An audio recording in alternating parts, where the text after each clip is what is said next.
West Tigers faithful, episode 56. Preseason is over. It is done. New intro, new feeling, new mindset, hopefully, and a new team and a new outlook. Joe McCord is here. For those of you not watching and you are listening, he is decked out in full kit wankerisms. A 2006 West Tigers replica home jersey, complete with the Proton Cars logo. You'll remember in 07, 08, 9, 10, 11. It just ended up being, I think it was probably Ariel, fucking rounded bold across the front there. That is, I reckon that might be our best ever jersey. How are you, mate? Very good, Jared. Can't wait. I will be flying to Sydney on Saturday morning so that I can mosey on out to Leichhardt Oval. And the last time I went to Leichhardt Oval, we were playing the same team, and it was a pretty good day, pretty good night, sorry. So hopefully we get a repeat of that action. What do you think the odds of that might be? Slim. So we'll talk about it in a little bit, make some predictions around what we think might happen. Maybe some bold predictions, not necessarily score predictions, but some thoughts around what might transpire. But all of that in a little while, first and foremost. I think everybody knows what I'm about to say, but like, subscribe to us on YouTube, Apple Music, and Spotify, anywhere else that you listen to your podcasts. I think we're across most of them these days on the distributor. YouTube, interact with us, comments, ratings. They really, really help us across all those platforms. And on social media, we're firing up the old junket again to see you interact with us, and hopefully you like our content, whether it is snippets or clips or whatever we stick together. We try as best as possible to be reasonably engaging, and we're appreciative for everything that we get on all of those platforms. So we'll kick straight into the news, and there is a little bit. It's really ramped up, and I'm not really surprised. We are the darlings of the NRL media world. Before I go into any of that, there's two things that I want to say. First and foremost, thank you to everybody who tuned in last week. Obviously, with the bye round one, we had to find something different to talk about. But the feedback that we got around Dan's interview was really strong, and he refuses to listen to it back because that's not his bag. But he assures me that he very much. Really? Really? Yeah. But I said such nice things about him. Yeah, no, he just said he just didn't want to cringe himself out. It was nothing against us. It was more just his own preferences. But there's that, and a pair of lads that record out of the Cabramatta Public Library. They are called the Groin Strain. I just wanted to give them a shout out. I was supposed to give them a shout out last week. I'm very, very similar to what we're doing, reviewing a lot of the lower grades and that. So yeah, just wanted to say thanks for coming up and saying hey, and to all our listeners. They do a very, very similar podcast to what we do. So go and check out their stuff. They're on Apple, Spotify, and the like as well. And coming out of Southwest Sydney at the Cabra Library, I respect it hard. Give us a sec. I think, we now might be the 11th or 12th best West Tigers podcast. It's a crowded market. Speaking of the crowded market, the reigning, defending, undisputed number one podcaster in all of West Tigers fandom, good old Rob Bashara, he chimed in on the YouTube comments to issue a correction. Zach Bashara is his first cousin's child, but I will say he did also say he might be biased, but he thinks he's the biggest attacking threat in the side. And you know what, Rob? I think Reedy might agree. Maybe. Oh, maybe Thomas Orion. But look, he's a good player. Might be more. Sorry, I completely forgot Troy's name. I met Troy and his son Jack's on there as well. Go and give them a listen. Anyway, let's get into this. So after an entire summer of not hearing a peep out of this comms team that seems to drop things pretty late and not really give us an indication of anything that's going on, we've got a documentary series which looks like it might be 4 parts, might end tonight, might be 5 parts. And it's getting some interest.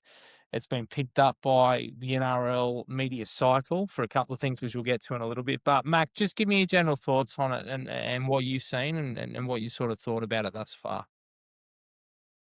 Yeah, I thought it was good. I've only seen the first episode. I've unfortunately been too busy to watch the rest yet. But the first episode was great. I thought, Benji he's sincere in what he's saying. Like, I think that the message is loud and clear, and I think that like the difference, I suppose, between, we've seen it before, right? Like Madge was laying down the law in very similar ways. It was echoes of Madge's that West Tigers are always in a fucking game when Benji was like, the West Tigers mean something now. Like, it was a very similar kind of, like, immediately made me think of that. But the difference, I think, is Benji has the absolute support of all of the senior playing group, which is so important because it means that there's not going to be any influential people in the playing group that are going to particularly, rot the culture in response to that.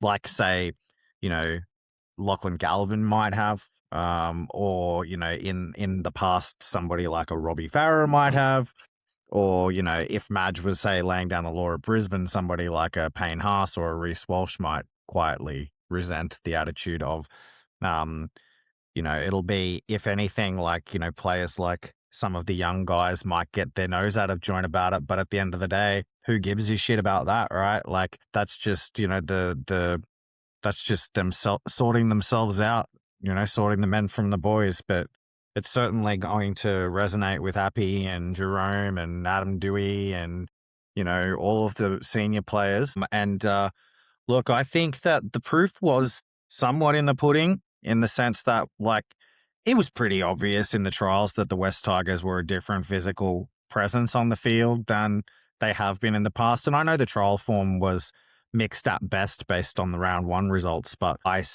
don't think that, we were hallucinating when we saw the Tigers. Line speed was different, their contact was different, their size was different. So it does seem like I wouldn't be surprised if, the reason that this documentary's been released is because the club know that the players have actually improved in leaps and bounds, and they know it in terms of the measurements, right? Like they've seen at the end of the preseason that, numbers have improved in speed drills, in weight room, in, like, Royce Hunt being 8 kgs down or whatever. That sort of thing, like, it literally can't not translate into better results.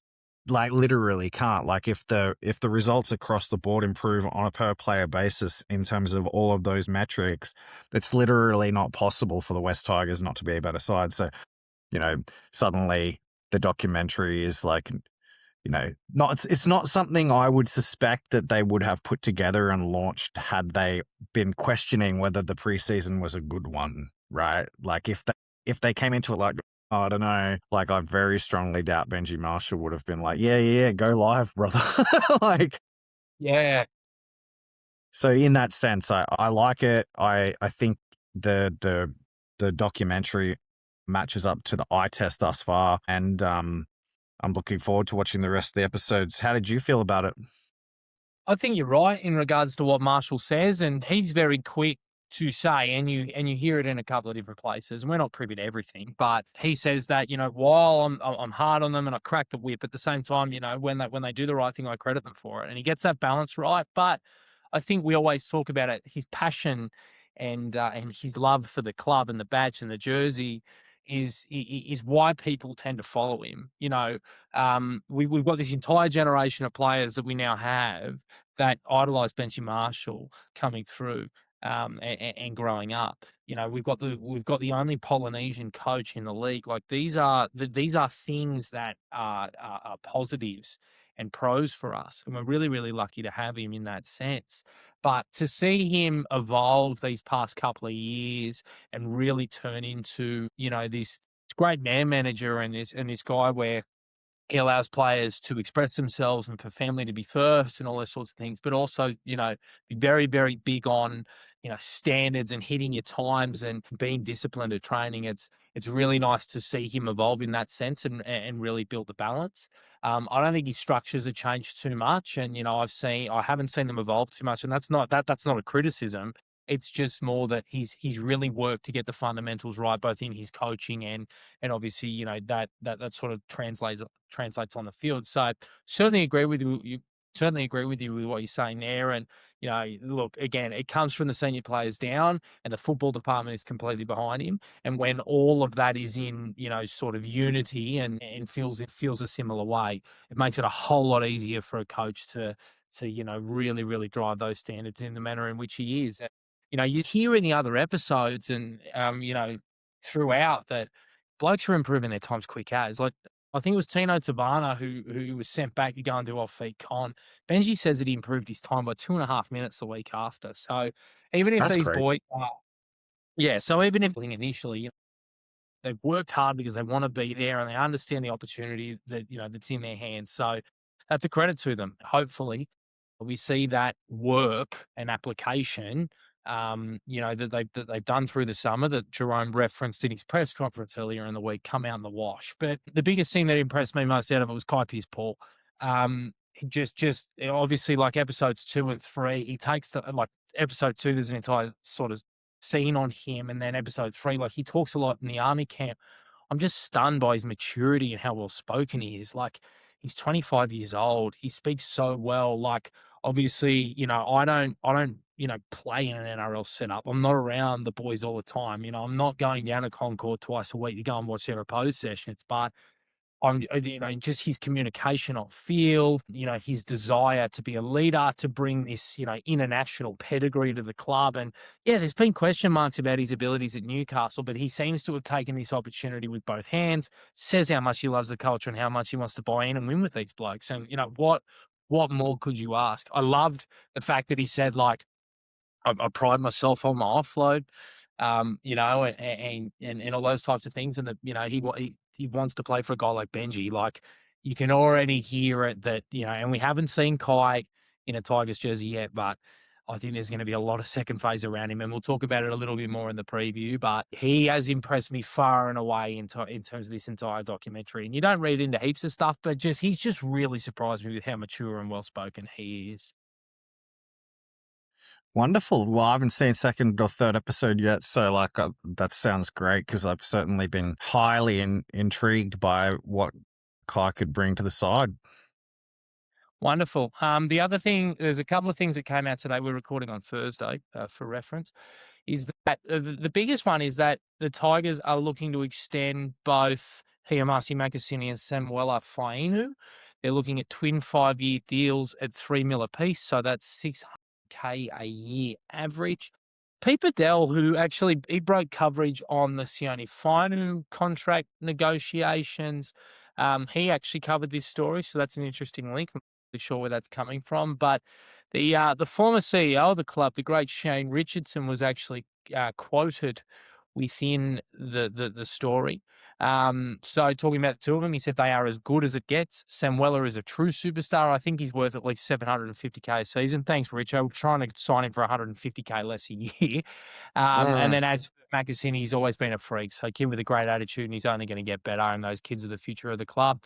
He said that he doesn't believe that they want to go anywhere else, which is good. And couple of quotes around Benji, which I think, he worked to shut down, all the pressure that's on Hiamasi at the moment, plus all this chat about rugby union that's going on at the moment, and said that Hiamasi is really important to us and we'll prioritise whatever we need to do to make sure that he stays here. So, all good quotes and, for all intents and purposes, but there's a lot to play out. Sam Weller, he's the easy one. Let's get him out of the way early. I think that $600K with his trajectory, I think he's going to explode this year. $600K for 5 years would be phenomenal for the club. I wouldn't be surprised if there's ratchets in there, so that way when the cap rises with Perth and PNG, he probably continues to go up in salary. If he's at that percentage of the cap, I'm pretty happy. Like, $600K, I think is very, very good business for a guy like Sam Weller and where I think he's headed. I don't think he's worth $7K, but I think he's probably worth 650 to 680 at the moment, and that could go up. So,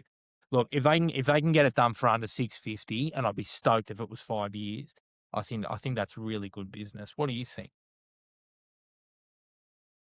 I don't think either of them will sign these deals. If I was their manager, I would advise them not to, especially Marcy. But even Sam Weller, maybe with the ratchets, but if it's just averaging out to $600K over 5 years, I don't think that's good business for Sam Weller.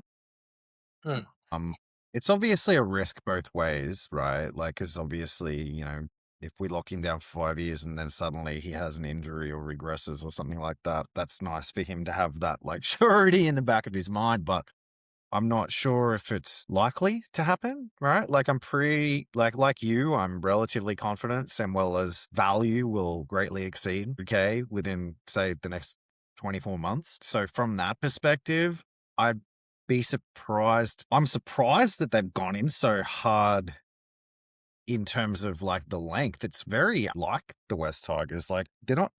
When was the last time the Tigers laid down a 5-year? It was Luai, right? But like generally, it's very rare for Galvin, yeah. But like it's generally very rare for the Tigers to offer 5-year deals. Usually, you see these sort of, especially when they're extensions that are like a little bit ahead of schedule.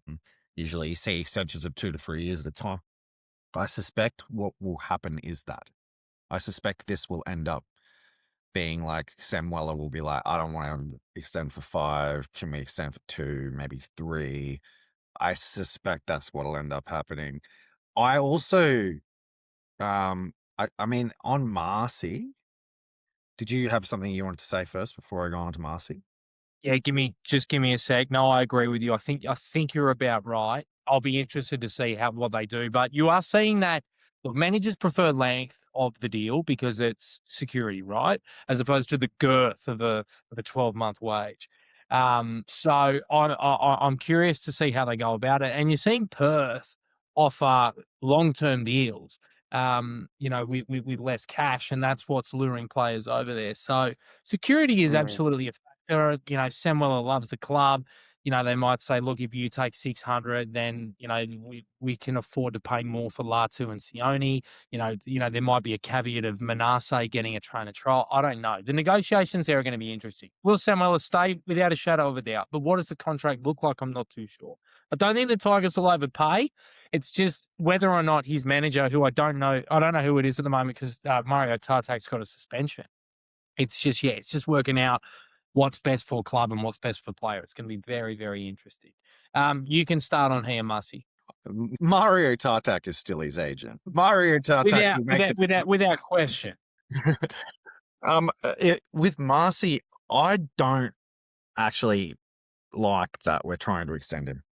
I don't like it. I think it's too early. I think I would have not even like touched this unless he asked. If he asked, different, but like I would not have poked this bear until the off season because there is a very good chance that Marcy just says, I don't want to extend right now. And if he does, the narrative's going to be terrible. It's going to be a terrible narrative. You know what the media blows up these things like for the Tigers? Like if Marcy, which he's 100% within his rights to do, decides, no, I don't want it right now. I'd rather play out this season. I love the club. We can definitely talk in the off season. If he does that, everyone's going to be like, he's gone. He's gone to rugby. It's going to suck the air out of the momentum. Given that they have gone off and done it, I really don't like the contract that they've offered him because there's no way in the world he's going to sign it. Like, if you're his agent, are you wedding him to the NRL for the next 5 years on K? Like, forget about the West Tigers.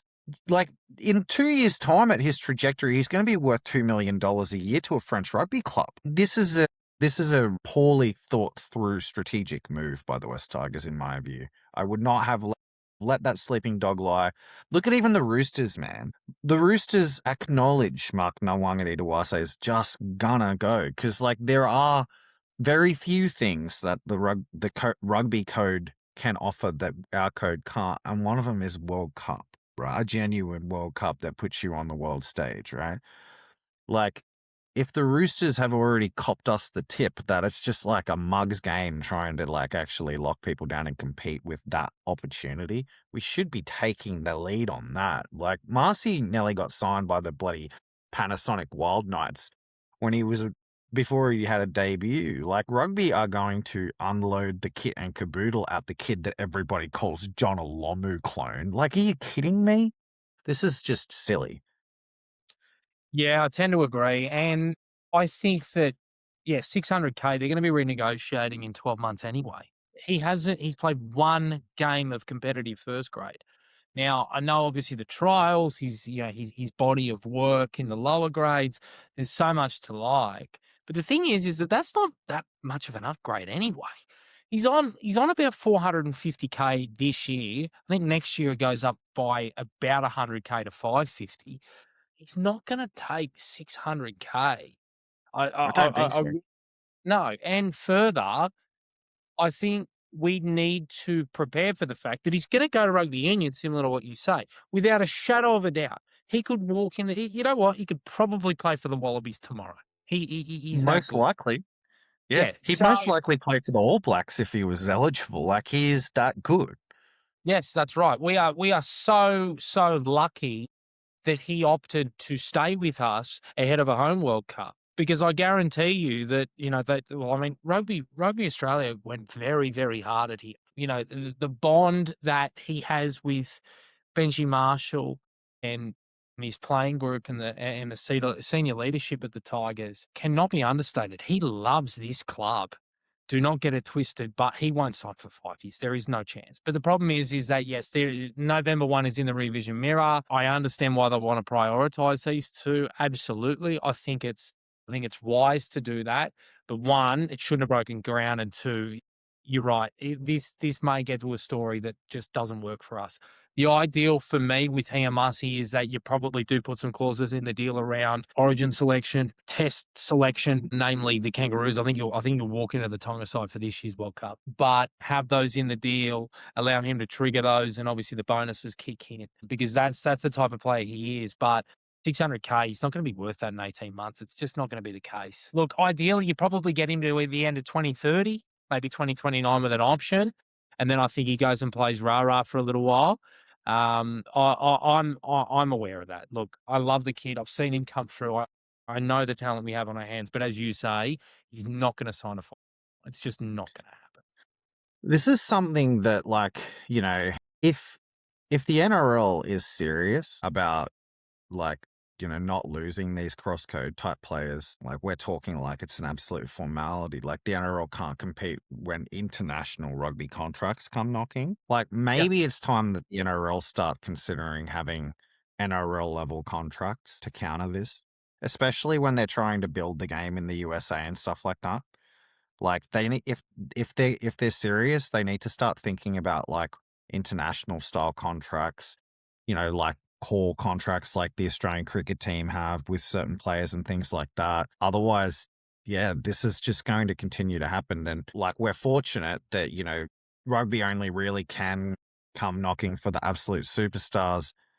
But Rugby 360 is something of I wouldn't say necessarily a threat, but it's a little bit of a signal across the bow, right? Like, it's not that difficult for rugby to strategize and create something that may start, seeming more attractive to more of the, like, middle to upper quadrant talent that aren't full elite, especially with the way that the Saudis and that are, trying to get involved with, like, Western sport and stuff like that, like LIV and things like that. Like, they get more involved with UFC. So yeah, I would be looking at the NRL and going, why aren't you trying to, create a strategic alliance with, you know, entities like that? If you're also trying to go into Vegas, like, I saw Dana White was talking about the NRL, Dana White of the UFC was talking about the NRL, and he was talking about how, they need to continue to, like, come back to Vegas and make it a thing, and they should make it their biggest thing. We should be doing Origin there and all this and that. And it's like, sure, but at a certain point, it has to become something that's real. Like, you know what I mean? Like, at a certain point, they need to start talking about, like, something that's actually a Vegas or US based league, whether it's a shortened season, like a superstar end of year thing, or maybe they have, like, a World Cup every year there or something like that. Just something that, like, takes it to that next level. Because obviously the long-term agenda here is for them to have an NRL US on NRL on international television, right? Like, I think that's, what Volandis has in mind for maybe 2035, 2040. You have to build towards that. But like, if they're gonna let rugby continue to own that, the international word of rugby, right? If they're gonna allow them to continue to own that, and they're gonna allow them to continue to like build up all of these sort of lucrative partnerships, well, they're just they're just not going to compete. And I think even rugby fans mostly would acknowledge the fact that rugby league as a spectator sport is going to be easier for the US market to understand because it's simpler. It's not as chaotic. It's a little bit Yeah. more like NFL than Union is. Like I don't quite think that the NRL are taking the big swipes that they should be taking when it comes to this kind of thing, in my opinion. You asked me last week if I'm a fan of Vegas, and I am a fan of Vegas. And I know a lot of, you know, leagueies, traditionalists think don't like that sort of shit. Right? I was like, it's rubbish. We should be like 8 sides, all are based out of Sydney. I'm the Well, opposite. I am one of them. I'm anti-Vegas Why? because they don't care. Who? The US, You got to make them care, they right? don't Like give they don't give a shit. yeah, they don't. Look at all their sports realistically. All of them are so American centric. Yeah, Like basketball is not, international basketball. The NBA has so many different rules. It's very American. Americanism. Yeah, The NBA is the NBA. Baseball is baseball. Like it's all these such intricate sports that have been ironed on and attached to the hip to their culture and yeah. in their customs for so long. And I agree with you. We need to diversify, but we're in the wrong market. Now, I think that we need to go to, yes, the Saudis are the play. Go there. Europe and South Africa and these places, that's where I think the money is. I don't think the US care. It's like fucking Oasis and Robbie Williams and the Stone Roses. They are icons in England, but over in the US they just don't work. So and sometimes it just doesn't happen. And I think that rugby league as an export is a little bit like that. Like we're on Fox Sports 2 over there. They don't give a fuck. I know they don't. I agree with you, but like that doesn't mean that they won't. Like I think that's where we disagree. Yeah. I understand your perspective, and I think like you make valid points, right? Like all of the biggest sports in America are American sports. And you see that this week alone, like with the World Baseball Classic, America doesn't give a crap about international baseball. Even like American baseball is like the world to them, right? So the idea of bringing some sport that they're relatively unfamiliar with and trying to infiltrate that market is challenging. But I do think that if any sport in the world has the potential to do it, it would be rugby league because it actually hits a few it hits a key points. One is that it's actually already a little bit of a deviation off of a traditional sport that's actually widely played in the US. The US have like a pretty strong university rugby culture, and obviously it's not much of a hop, skip, and a jump for them to be able to like play league at like a sub-professional level. And obviously you've got Canada there that also play rugby. But I think the way to do it would be to like iterate the game again, as in give them an American version of the sport. Yeah. Right. Potentially even renamed version of the sport. And I wouldn't do that. This is just me completely ideating off the cuff. I wouldn't necessarily do that as the NRL. I'd be like selling the license to, the sport, or potentially, like creating some sort of strategic partnership or alliance with like an actual US based entity that actually like presents it as a new sport that's Yeah. like based rugby.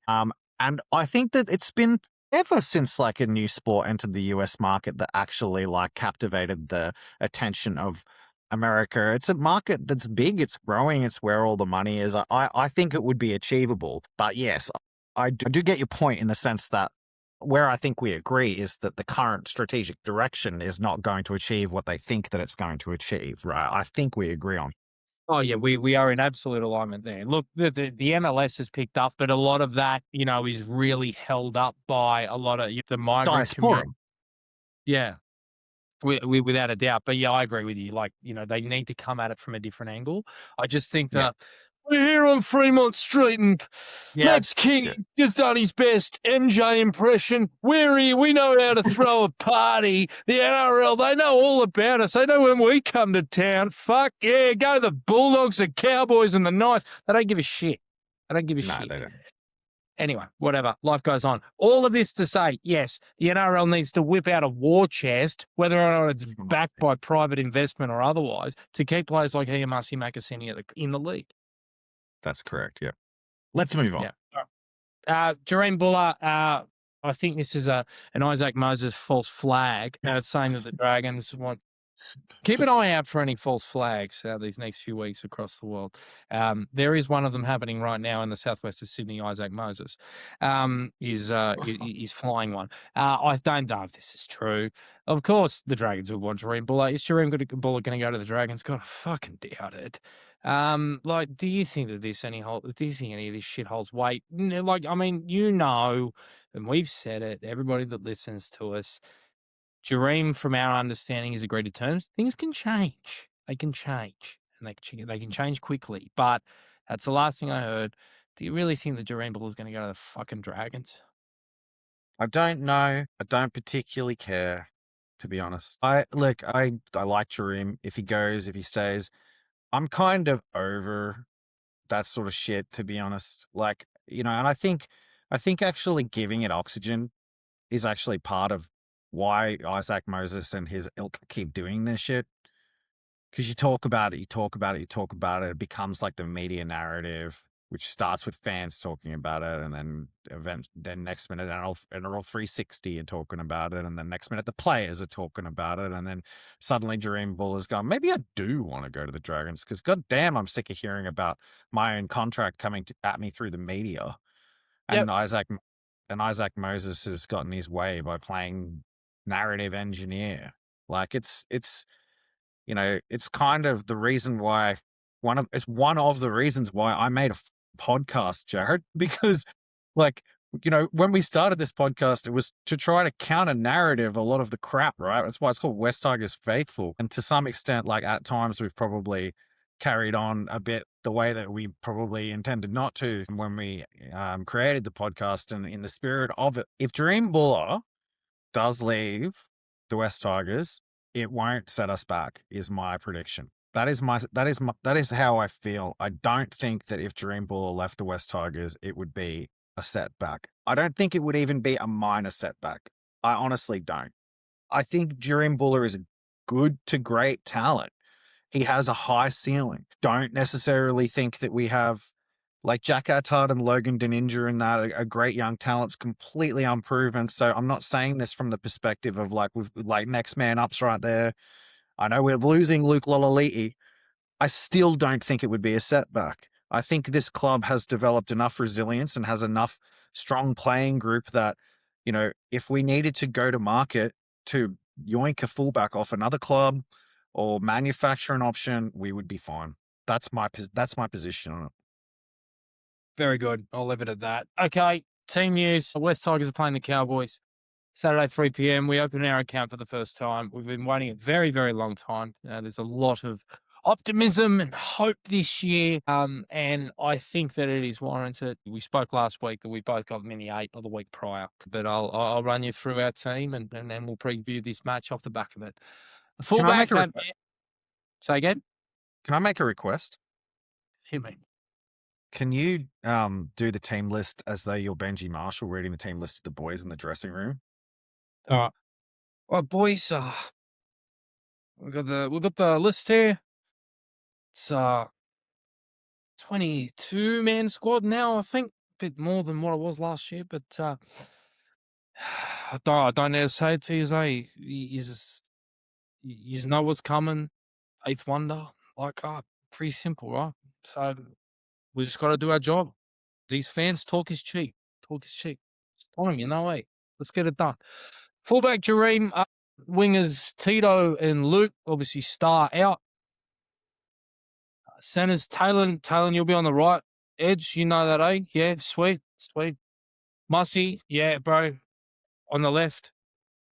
Halves, Romy, captain, Adam Dewey, for those who don't know. Front row, Well, good to see you out of hospital, bro. You fucking dirty prick. Take a fucking shower. Golden Steph. Did you not learn when Jerome had boils, bro? Fuck. Epi, other co-captain, you fucking old cunt. Fanua, I don't know why you named in the 10, but put up or shut up. Samuela, Kai, good to have you, bro. And Twiley, Lock. Jock, good work on the trials, bro. Always rated ya, always. Yeah, Jersey 14. Johnny, Bunty, his missus gone back to Aotearoa. Had a kid. You're back. Just don't let me down defensively, because fuck. Royce, if that is your name, fuck you. Look like a totally different bloke. 16. Red, 17. Tristan, 18. And Gerard, I don't know how your hamstrings are going to be come captain's run, bro, but Jersey 19. Mav, I know you're going to Perth, but 20. Suka, oh, fuck, I was 2 back rows on the extended bench. I don't know why the fuck I did that. And Heath, good to have you, bro. Kid from Thornley, eh? The roof. How's Great that? work. Yeah, great work. Good, no, unplanned, completely put on the spot. That was bold. That was bold. Hey, I mean, interesting, like we've been talking in the pre about, whether Gerard would ever get his wing spot back if Marcy got named there. And hey, look, Marcy's got the center spot. So now the question must be, will Star ever get his spot back? Because, or Gerard, because Luke Lolive looked great in the pre as well. So very interesting that those two boys are going to get the first run, because if both of them play well, I don't think Star and Gerald are like necessarily gonna demand to replace either of them. Net positive out of yardage, first and foremost. I agree with you. This could be a tough one for Stafford. He was the one, I think, in this back line most under pressure. Beyond Gerald, we kind of sort of thought after trials that Gerald was not going to get back there after he sort of fell away. But niggling injuries to these two might actually cost them their spots. The biggest question for me is just defensively. That right edge now looks really good from a defensive perspective. You've got 2 big bodies in Kai and AD, both good communicators, both move well. You've got Talon, who is an absolute dog defensively. And you've obviously got Tito on his right, who, you just hope that he can make his one-on-ones. But that looks a whole lot sturdier. It's the left edge now that becomes a bit of a problem. Marcy, for all his talent, obviously he's still learning how to defend in first grade. And, center is his best position without a doubt, but it's just getting used to that. And obviously there are some concerns with Luke defensively, and I've got no doubt that they will try and probe there. I think it's Chester, Taulungi, and I think Sam McIntyre's on that left edge. So it's not a premier left edge by any stretch. Taulungi can play, but obviously Scott Drinkwater, sort of playing deeper into the line and playing nice and square. I fear there might be some points leaked there, but it's all on Jerome to get that right, isn't it, in terms of his talk? How are you feeling about that edge defensively? I don't know. Like, jury's out. We'll see. I think that... Are you sure Taylor's going to play on the right? Is that, like, definite? Not confirmed, but Pamela Whaley, the Telegraph journalist who was down at the training on Tuesday, said that Taylor was on the right. Okay. Yep, that's good enough for me. Little bit surprised by a couple of other decisions. Surprised Charlie Murray didn't get anywhere in the 22. That surprised me. Surprised Bunty Afoa didn't get anywhere in the 22. Having a kid. Benji said before when he wrote out the team list. Had a kid. He's named in New South Wales Cup, but yeah, I don't know. Maybe it's a prep thing. Maybe it's just not going to be back in time to prep properly for. Yeah. Okay. Well, that makes sense then. But yeah, Charlie, I think he was pretty hard done by, frankly. I think that there definitely should have been a spot for him. I mean, I guess like you look at the bench and you got Sione, Royce, good old Alex, Mav, Tony. I mean, Charlie would have to be number 23. But yeah, I thought he had played himself at least above Tony, if not Mav and Alex in the depth chart. Maybe Charlie's still on a training trial and can't play till around 11 or something. No, development deal. So he's eligible. I think it's I don't know. I think that he was probably in direct competition with Seafarth for that 17 jersey, that sort of middle edge, small Right. forward hybrid, I guess. I'm just speculating. What do you think about the Jock in 14? I mean, that's a signal to me that Jock's probably going to be permanently on the bench this year in NRL. I wonder whether some of the things that we were talking about potentially actually bringing Jock on to play in the halves and pushing Adam to 13 is actually on the cards, because the number 14 jersey doesn't look like a an emergency sub jersey. It looks more like a core playing group jersey to me. Yeah, I actually don't agree, interestingly, for a couple of reasons. One, Latu will come back, I think he'll take that jersey. Two, I think that Marshall is gonna be really reluctant to use his interchanges beyond his middle rotation. I think Kai Pearce-Paul might play reduced minutes this week because of this calf issue, but I think that he will try and get 80 out of his back rowers. And as time wears on with Uppy Coruscant, he tends to play him for more minutes as the season rolls on. I think that Tristan Hope is more likely to get on the field in a perfect world than what Jock is. That's what I think. They might look, let's say that, we're chasing points, God forbid, but let's say that we're chasing points with 15 to go and we're down by a few tries. I think you might see Jock injected then. But am I expecting to see Jock minute 38, minute 48, 50? I'm not. I think, again, Jock, Tristan, and Giral are simply there for cover, and I do think that Tristan Hope is way more likely to get on the field than what Jock is. I reckon we do totally disagree, because I reckon, not only do I reckon that Jock's going to come on the field, I reckon Jock's going to come on the field pretty early in the game. I reckon Okay. Benji's playing Ducks and Drakes. I genuinely reckon that based on all of the chatter out of camp and based on how he looked in the preseason games, I genuinely reckon that Benji Marshall is almost convinced in giving Jock Madden the 7 jersey. And I think that what he's going to do is I think that he's going to pull the rein that I'm talking about in like the 20th minute, and it'll be Jock. It'll be up to him to look as good as he did in the preseason. He'll get like one chance at it, and if he carves, he'll be the 7 next week. That's my prediction. That's what I think will happen. I think I know that like the bench numbers, theoretically shouldn't mean anything, but they always do. They just always do. Like, they don't put somebody in the 14 who's like, not actually, like, if he was just there as like a backup plan player, he would be in the 18 and the 19, not the 14. I know it's not like, a law that they have to do that, but it's just what they would be doing. Like, I have no doubt in my mind that he's actually part of the actual structure of the side. I would be stunned.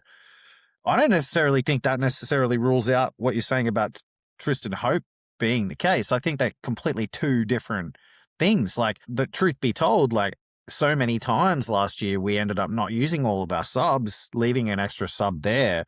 Like, actually, subbing out, the dummy half and the half, right? Like, that's not necessarily like gonna make it problematic for our middle rotation, because like when you sub Jock on, you push Adam to 13, you're actually making a middle sub, not a half sub, right? So like, it doesn't necessarily like cost you middle rotation. It just becomes part of the middle rotation. It's a big call, I understand it, but that's genuinely what I think is going to happen, because I genuinely think Jock Madden.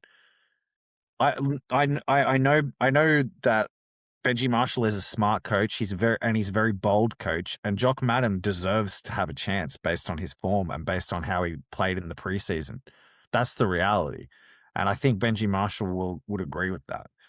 Now, if Adam Dewey like just literally just slays it, like if we're just killing it, It's right, that won't happen. If he's I think it's totally fair what you're saying. Jock had a great preseason, shot the lights out. We look really steady with him, and in a lot of ways, there is a really strong advocate for a dominant on-ball 7 that, just gets us to our points on the field and kicks well. And I think that's a really, really important thing to note.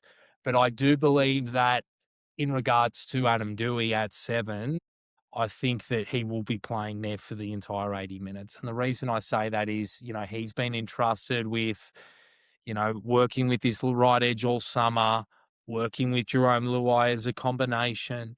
I think that second phase is going to be such a big part of what we do, and having that running threat. How many times do you see Adam Dewey stand in a tackle and offload the ball and it results in points? It happens pretty often.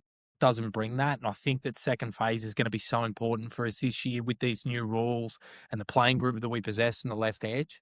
Look, if Jock comes on and he starts playing 7 in a perfect world and Adam stays on the field and moves to 13 or the back row of the centers, I'm all for it. Absolutely. I just don't know if we'll see it. I'll be Here's a surprised thought. if we do. Like I say, go on. Here's a thought.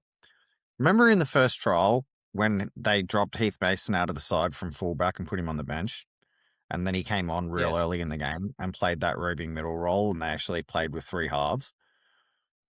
Yes. Doesn't that sort of signal that that's actually part of their game plan? Okay, playing devil's advocate, yeah, okay, maybe it does.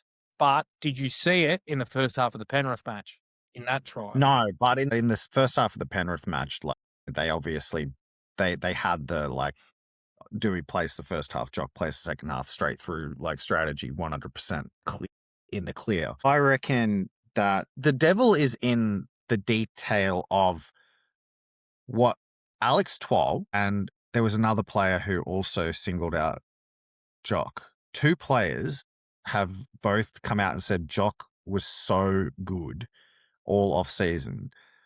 For Jock to demonstrate that he was that good all off season means that he was featured, right?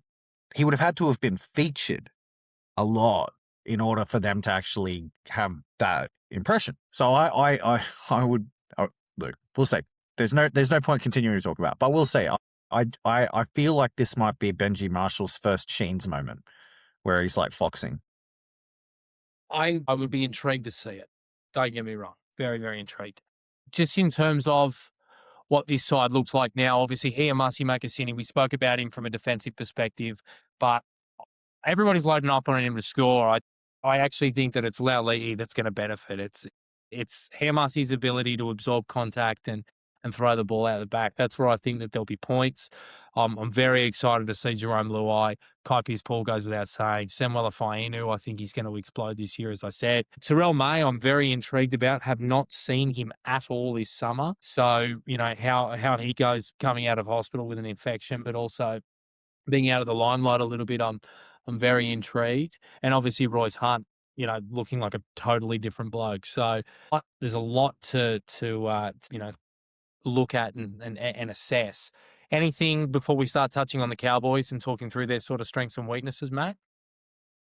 All right, the Cowboys. Well, Scott Drinkwater, he's at the back despite a rib cartilage injury. On the wings are Braden Burns and Murray Taulagi, the former getting off of the judiciary and getting his charge downgraded. Jackson Purdue and Tom Chester are the centers. The halves, I think they're wearing the wrong jerseys, Jake Clifford and Tom Dearden. The front row, Cohen Hess, Reed Marnie, Jason Taumalolo. The back row, Helam Lukey, he's back. He's a very good player. Sam McIntyre and Ruben Cotter, the Australian international.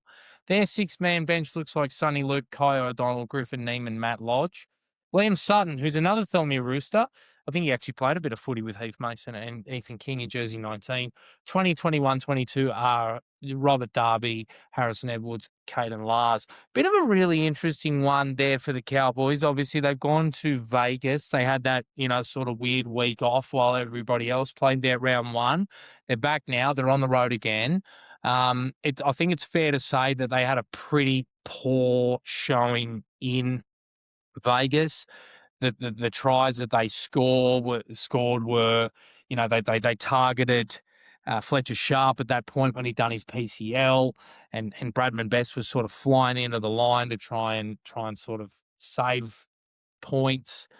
Yeah, there wasn't a lot to like, but that's also the worry. You've always got to beware the wounded beast, and they've got a really good record at Leichhardt under Payton. He seems to understand how to, channel the energy correctly for them to continue to make upsets. Scott Drinkwater, it goes without saying, it's just underhooks. Take his arms away from him and bash him.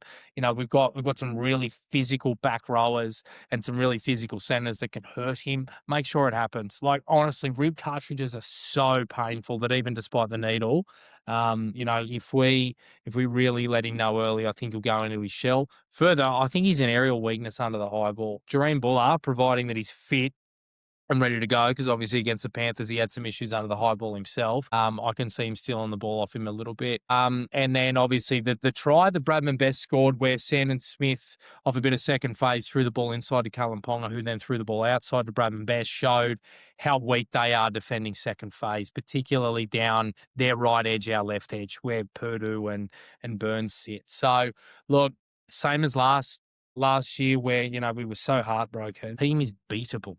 Genuinely beatable. It is just about ensuring that we deal with momentum swings, particularly with these new rules. How do you see the Cowboys? Yeah, I think the Cowboys are pretty similar to the Cowboys of last year.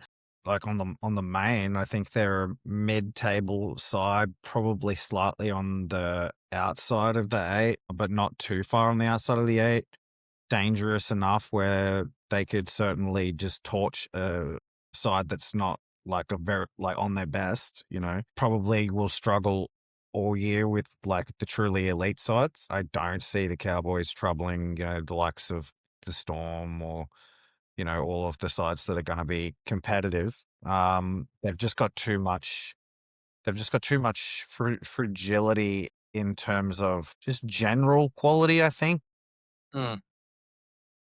I don't quite know what's wrong with them though, because like on paper they're a strong side. And that's what's scary, I guess. I'm thinking that look, prior to watching the rest of the round 1 games last week, I would have picked the Tigers quite confidently, just on the trial form, right? Because the Tigers played those trials, especially the second one, in a style that looked more like a semi-finals level team. Looked like, they were doing everything right. There was no glaring moment where it was just like, oh, the Tigers of old are back. Not once did it look like I was watching the 2023 or 2024 West Tigers, right? Like defensively strong, line speed strong, resilient, strong defending on our line. Even when they scored tries, like they didn't go bang, bang, bang, right? Like, which is typical of the Tigers.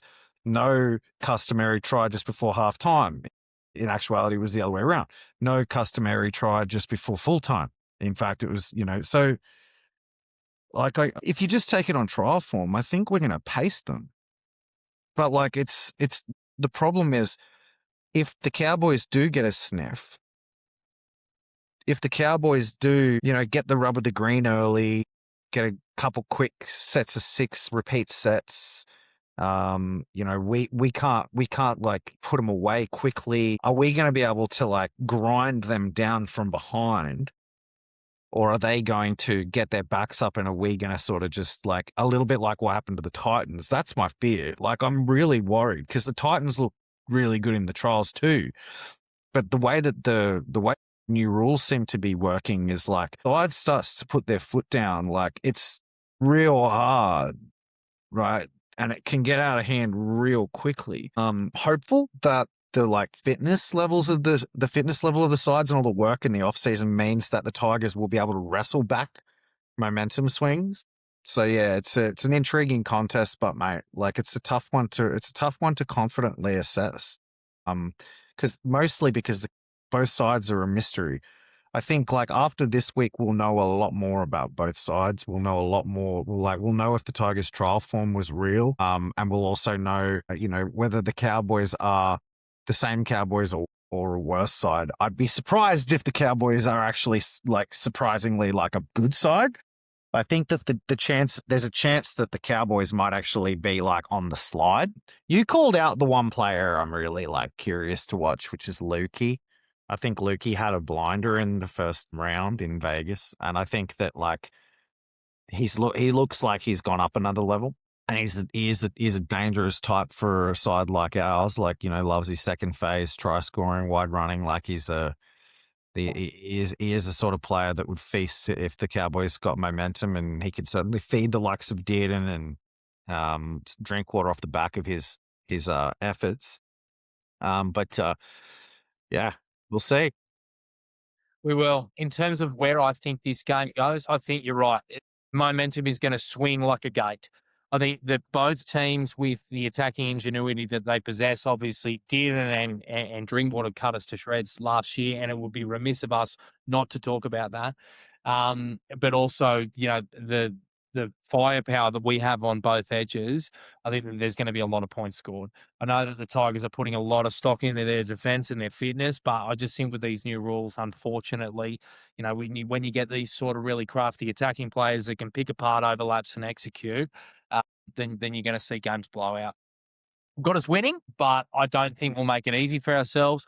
I think there'll be some howlers, both in attack and defensively, which is typical of a team playing their first game of the season. And I think it'll go right down to the death. I think it'll be closer than what some are predicting. I think we'll win. I think we'll win by about 4 points in a high scoring affair. Oh, you think that the Cowboys are going to put a few tries on past us, do you? Yeah, I do. I mean, that's been the tip, right? Like Cowboys, especially Cowboys Tigers, but just Cowboys games in general. Like it was always like 32-28 last year.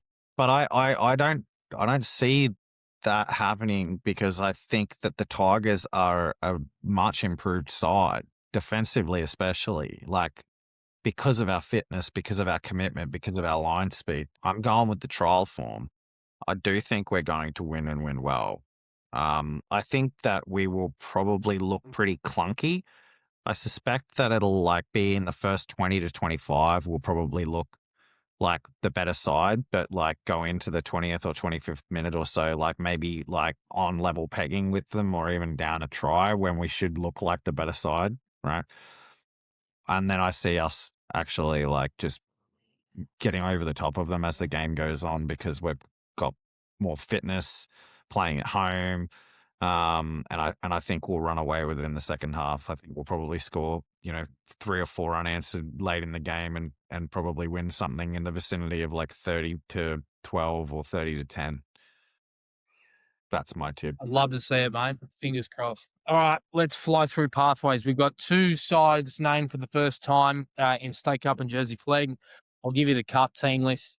Fullback Jack Ardard, the wingers Solomona Sakuru and Falatino Tavana, the centers Heath Mason, quite interestingly, and Patrick Herbert. The halves Javon Andrew and Madison Matai. The front row Bunty Arfoa, who we spoke about before, will be starting for us. Josesi Lenyon starting 9. Maverick Guy starting prop. The back row, Tony Sukar, Lachlan Broadalow, who had a great preseason, and Charlie Murray. The bench, Ben Stevanovic is back at the club. 15 is Ieti Semuelu, who looked like Bunty Arfoa, but he's not Bunty Arfoa. He looks a good prospect from Parramatta.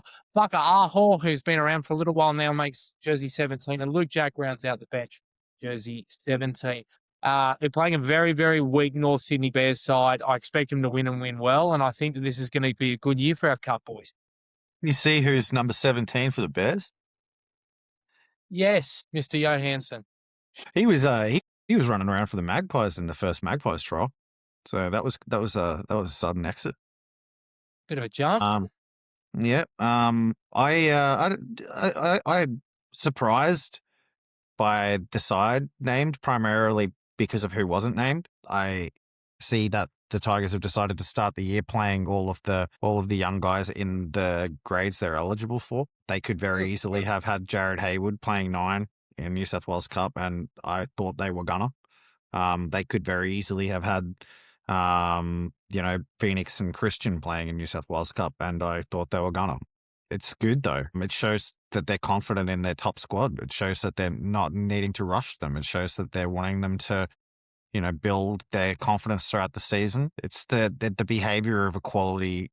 It's a behavior of a quality side to do what they've done here. So I like the decision. Not like, even though I'm surprised that they made it, I'm not saying that I wish they hadn't. And it does give chances to some players who I thought might have got ended up having to spend time in right Eastwood that probably were too good for the grade in guys like Josesi and guys like, the bloody Tautuas and things like that. So, yeah, I think that they'll flog them. I think Charlie Murray's going to have one hell of a season, man. Like in that grade, he's going to tear him to shreds on form. And interesting to see how, Jack Attard goes in his first real hit out with the club against his, not against his old club. Yeah. Fingers crossed we're right, Bob. Yeah, I agree. I think it'll be a bit of a drubbing, but we'll see.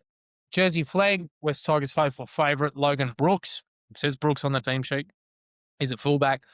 The wingers, another West Tigers' faithful favourite, Will Craig and Jack Nicholas on the wings. Centers, Xavier Tauai Fainga, who was probably Balmain SG Ball's best player last year, and Max Tautua, who we absolutely loved in the trials, are in the centers. The halves, Heath Pritchard and Bailey Smith, who we've picked up from the South Sydney Rabbitohs. The front row, Archie Duncombe, Jared Haywood, who we spoke about earlier, who is captaining the side, and Sione Lolahia, who I don't know, but I'm keen to watch. The back row, it's a good one. Mitch Tautua, Byron Laupepper, and Jeremiah Liadagaga. The bench, Jericho Talasau, Harry Delaney, who was the captain last year. He starts on the bench this year. The great men DSM, Denzel Schaffhausen Minor, and Luani Tuafua, who people remember his brother Marvoni. He's in jersey 17. Shane Sultana is the coach. That's why I'm very, very high on this side. There's a lot of cut-level talent that's in this team. I expect them to start very, very well against the Silktails at Leichhardt on Sunday at 3 o'clock. Shane Sultana just makes players better. They come back fitter, they understand game plans, and they develop. For guys like Brooks and Haywood, but also guys that, I kind of expected to really kick on. So a guy like Denzel Schaffhausen Mino, a guy like Archie Duncombe, who we love, this is, he is the perfect coach at this time for them to really develop and push on. But this is a really good side. It's a little bit small in the forwards, but I'm excited to see how they handle their first game out. Yeah, sorry. Correct myself. Tautuas are on the Flegg side, not the New South Wales Cup side. I'm an idiot. I didn't think they were still eligible, so that's good for them that they're still at 1 year that to go. age. Yeah, when the side first got named, the Tau Fainga wasn't actually named; it was blank. It's good to see him in the side. I was wondering where he was. He didn't feature really all preseason in any games that we saw. Strong side. I'm not familiar with Bailey Smith. Do you know much about him? No, I know that he was picked up from Souths, but I don't know specifics. But that's interesting to watch. We brought guys down like Max Lyles, who have done a great job in that Flegg side. I'm hoping for a similar career in the 21s for Bailey, but we're going to find out, mate. That's for sure. Big shout out to Arch, named to start. It's big for him because he's still pretty young. I think he was SG Ball eligible last year, so this is his first true Flegg eligibility year. I like it. There's a lot of guys that have sort of come into this side, like Liati Gaga and like Lau Pepper, who have been like real good in the lower grades in the ball and the mats, but never like the standouts of their sides. And to see them continue to persevere and just push again and again and again, come back another off season and stick with the club and stick with the plan and really just trying to toil their way through the grades is again something you see happen at really good clubs. So I really like that. Yeah, I mean, the Silktails actually put up a good fight last week against a good side, but so maybe the Silktails are a better side than we're used to seeing from the old Silky Bros. But yeah, we'll see. I think it's a very strong Flegg side that we've got, though.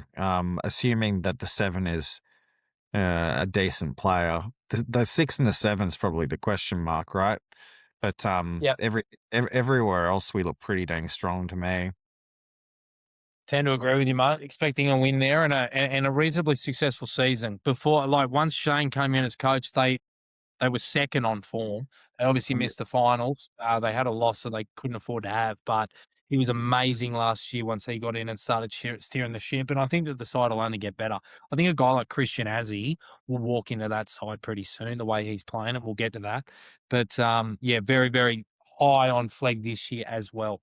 All right, SG Ball. West got a win in the wet. I watched this game. I stuck around for the rain delay. It took forever, and it was very much a tale of two halves. It was an ugly win, but it was good to see. I thought the forward pack played really well as a unit, as you have to in the wet. Siatame was the pick of the bunch. I thought Peter Tai had a good game. Christian Torpau-Moores obviously scored the try. And Aaron Pay was really good at the back. A win against Manly this week will have them in contention for the 8 after a very slow start. So I'm hoping that they can put it together. Manly were hopeless last week against South, and we were much better. And especially with Phoenix Godinay, Christian Torpau-Moores, and Siatame Havea Jr. Remaining in the side. Glassy, I thought, did some really good things despite his binning. I think he's slowly starting to really put it together, and I'm very happy about that, given he's one of my draft picks. And James Lanyon, obviously, just going from strength to strength. Obviously, he started in Laurie Daley Cup this year, but he's cruising now a year young.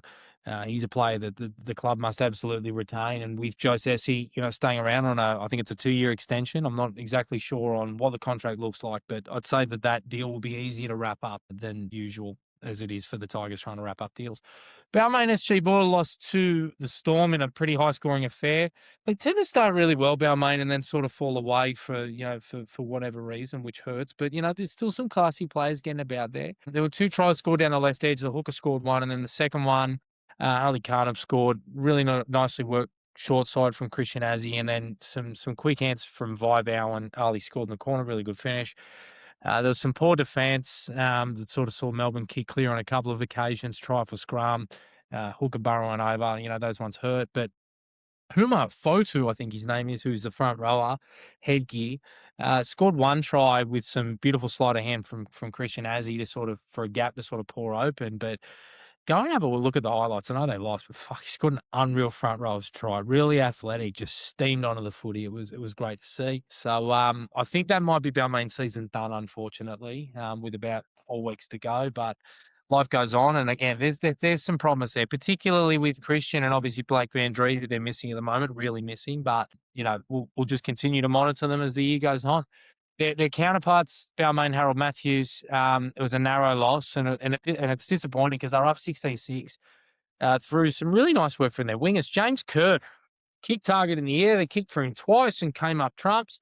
And then Sione Meyer, I think his name is. He finished off a good day out for the wingers. It was a great pass from Tommy Arroyan down a short side, unlocked him, great cutout, and then he's hit around the fullback. So they're up 16-6. And then Stokey, I think his name is, the Melbourne fullback. He's quick and strong. He's one for your black books. He burned us through the middle. And then they scored another really nice try, I must admit, with their 6 sort of chipping and regathering before some really nice hands, quick exchanges of passing. So look, they had their opportunities, Balmain, and unfortunately just didn't take them, and errors at crucial times. And unfortunately, they sit here losing 18-6.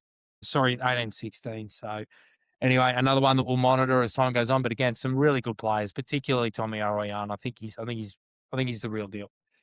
Where's Harold Matts? I was disappointed, really disappointed. Given the state of their season, it was in the balance. Had a great win last week against Balmain, and sort of thought that they, take charge. They started slow, and they clawed it back after Monson got sent off. But in the end, I thought Illawarra's middles, it was a real mismatch there in terms of size and athleticism. There's a couple of boys there that look really good. We've obviously got some great players in our forward pack, but I just felt like they were a bit outgunned there. Isaac Isdale was strong again, and some really beautiful touches, set up some tries, just stands in tackles, which is just amazing for a kiddy's size. He's actually, for those of you who really want to follow or do follow the pathways closely, you'll know, go and follow the short ball on Instagram. Runs a podcast. He does all the lower grades, and, he's always got guys in his little black book, but he runs a player of the year comp, gives 3-2-1s off every game.